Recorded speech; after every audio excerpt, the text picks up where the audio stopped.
whoever turned the water back on, they didn't turn it on all the way. When you turn on a main water line, and it's a little arm, and you crank it like that, and it fits this way or this way, on, off.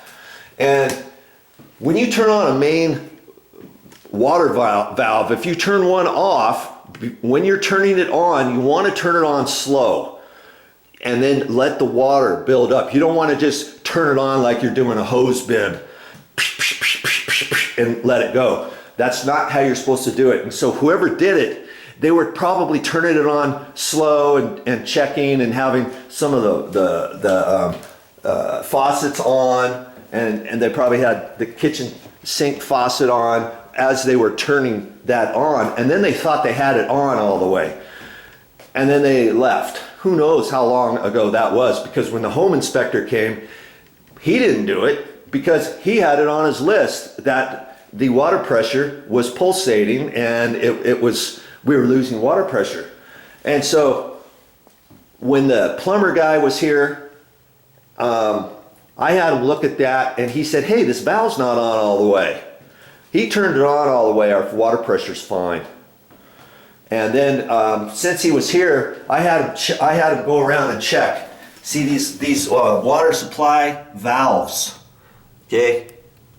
I had him check every single one to make sure that they were shutting off all the way, because eventually I'm gonna have to take this toilet out, and eventually I'm gonna take this pedestal sink out to get this floor out, and then the guys are going to put their new flooring. The pedestal sink's going to be reinstalled, and I'm going to put a new handicap style elongated toilet right there. Okay, so when you turn the water off, and these are 15 years old, sometimes these valves, this one's got a plastic neck on it. Sometimes those snap off when you're trying to turn them off or on. Okay, other times you try to turn it off and you think it's off, yet the water's still running. Well, if you turn that one was fine. The cold water side was fine. The hot water side on this pedestal sink, he turned this valve all the way off, okay? And the water was still coming out of here, which you know, I says, well, you know, I'm gonna have to have him come back, shut the water off. In fact, when he's here putting the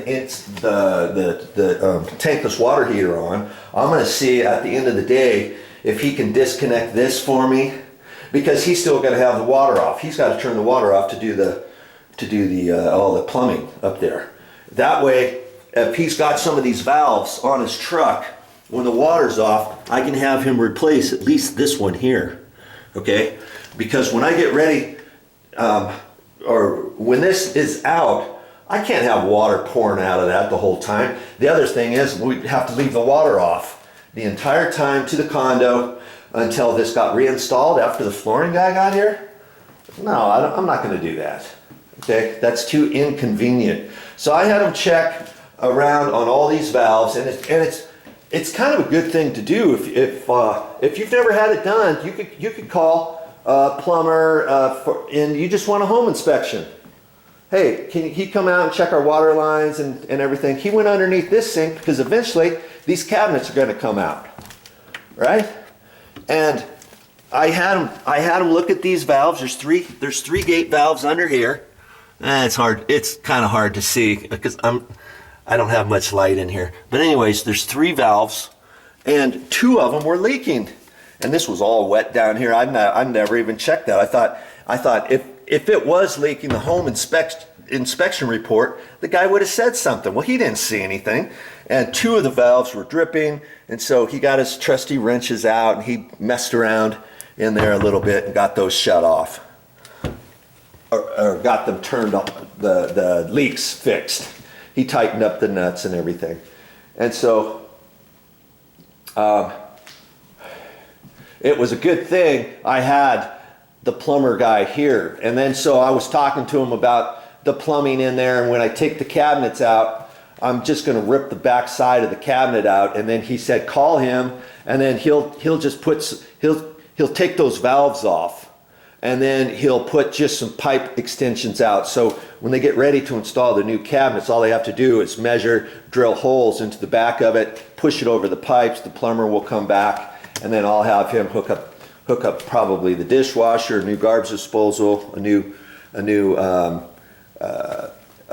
sink strainer on this side, a new faucet, the aerator, you know, all that good stuff. And so I just wanted to kind of share that kind of stuff with you on having the plumber over here. I'm glad I had the plumber over here, and that's all going to be taken care of. I'm going to be able to get the pedestal sink out now. I was going to wait until a day before the flooring guy came. I was going to just pull this out about here, and I was going to get the flooring guy to take this out and the pedestal out while he's doing the rest of his stuff. And then while he's working in here, I was going to take the toilet or have him take the toilet out, him take the pedestal out because he said he would, and then rip up the rest of the floor, then have him put the new flooring in here. And then he said he would reinstall the existing toilet, and I said, well, if I have a new toilet, well, can you just install the new toilet instead of the existing? He says, no, that's liability issues, but I'll install the old toilet for no cost and no liability issue, and he'll try to reinstall this. But can you imagine if he tried to do that and he was here and the water wasn't shutting off? I mean, worst case scenario, I'm glad I had that inspection cover there, okay? And I know how to turn that water off if I ever have to. Now there's water out in the front, but it's in a little container with a cap on it, big fat square area where the cap, you need a tool to unscrew that. You know, it's always a good thing to double check and see where your main shutoff is to your house in case you ever need to shut that thing off. If you have a gate valve that breaks as you're taking it off, or it's not turned off and you pull it out for some unknown reason, and sometimes, you know, if you try to tighten something, if you got the back nut, a slip joint nut, compression nut loose, let's say it's dripping there, and you think, oh, I'll just tighten that thing up, and you got the water on, well, even if you turn the water off here, this is still under pressure back here. You try to turn that, and you know what happens? Sometimes it'll pop right off. I tried it one time years ago. I was thinking, oh, I'll just tighten this thing up because it was dripping, and luckily it was in a house that we were building, and there was no carpet on the floor, no linoleum on the floor, and that thing just popped, slid right off, and we ran and got the water shut off and everything, and we were fine. So remember that